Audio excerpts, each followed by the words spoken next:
Okay, so far we've been looking at some of the main social variables affecting language. We've looked at sex and we've looked at age. And on the basis of the research on those variables, we could start to say something about how languages change, uh, or how people think languages change. If we look at age, we see that every generation of parents criticizes the way their children speak and say that the children are going to destroy the languages. Language changes because kids speak badly. Well, the phenomenon of age grading, where children speak like children, generation after generation, adults like adults, old people like old people, age grading suggests that that is not a cause of language change. Also, we looked at the example of Oberwart, where you had German displacing Hungarian, but that's what we call language shift. One language takes over the domains of another language bit by bit. That is not what we mean by language change here. Language change here means transformations within the internal values of a language system. Language change would be what we're going to look at now very briefly, American English becoming more rhotic. Post-vocalic R becomes more and more predominant. That would be language change. Now, if you try to look at language change in terms of just one variable, sex, age, class, profession, you're not going to get very far. One variable analyses are good for ideology. You know, the world is men against women, it's young against old, it's rich against poor, it's capitalism against communism. You know, those one variable analyses have sort of failed historically. The world we're living in is rather more complex and rather more human. And whatever you do here, it's going to have to be a multivariate or multivariable kind of analysis. You're going to have to look at age and sex and class and race in some situations and so on, and at a range of social variables that operate together. The classic studies in this area are the ones you have to read. I'm not going to explain them to you. If you come to class, I'll explain them. But in the 10-minute YouTube, I'm not going to explain them. If you've read Labov's research projects on the move towards post-vocalic R in New York City, that is the department store one and the one based on interviews, you'll know already that he managed to locate a social group that was given to promoting language change. He found in particular that people in not the top class and not the bottom class, so people in the second to top social class imitated the variety of the top social class excessively. There was a case of hypercorrection. They were using more post-vocalic R than the top social class. And within that social class, if you go from the New York department store analysis, you can locate women, and particularly women in the late 20s, early 30s, as being the prime promoters of this language change.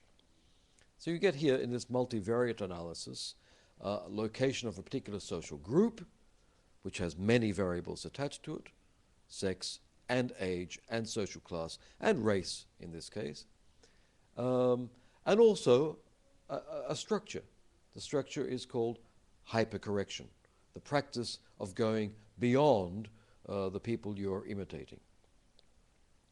Now, Labov's other variable there in the main analysis was not just class and not just a linguistic variable, post-vocalic R, it was also speech styles. You remember the speech styles going from casual speech right through to reading minimal pairs.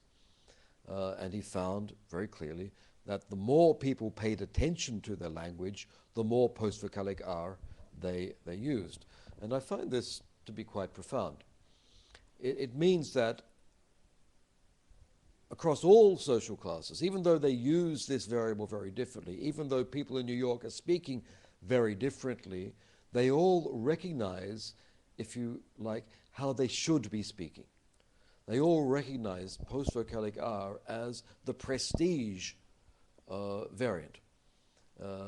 This indicates that even though people are using varieties differently, they may still share the same image of prestige, the same aspiration, the same recognition of what they should be doing.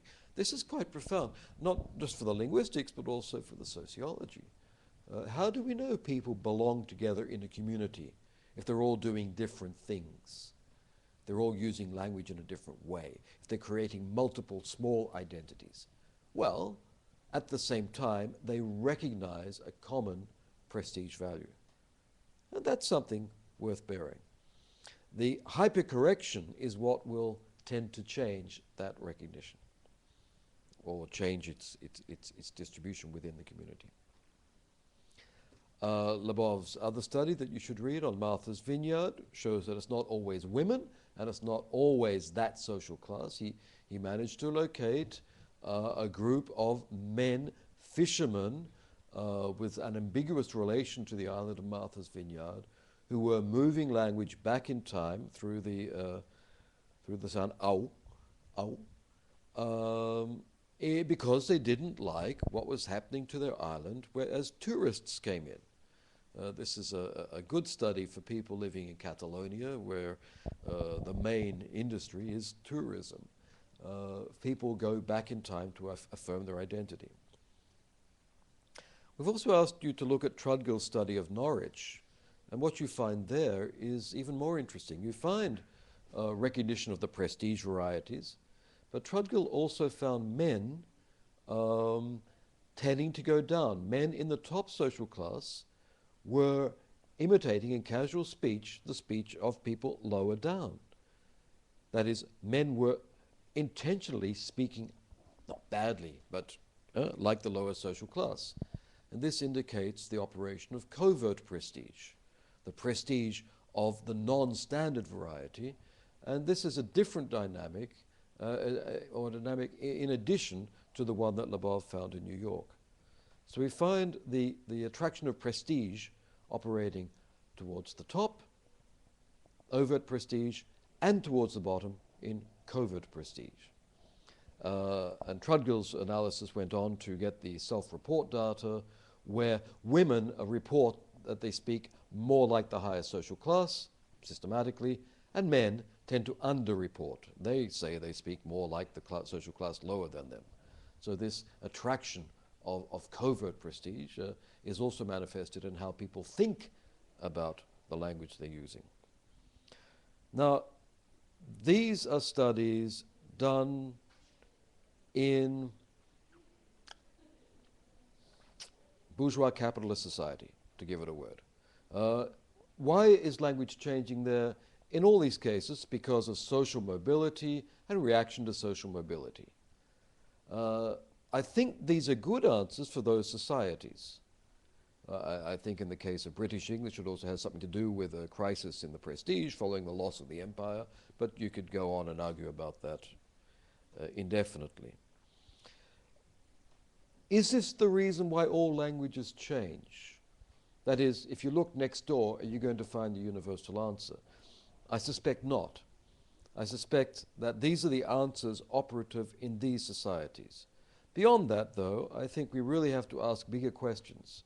Why do languages change? Surely technology is one of the underlying reasons, but to do that you have to look at change over centuries and not just over a few years or in real-time studies as was done here. So we have some answers, but they're not by any means universal answers. And I invite you to take those answers from New York, from Norwich, Martha's Vineyard, and apply them to the languages you use in the place you use them. See if you can find why languages change.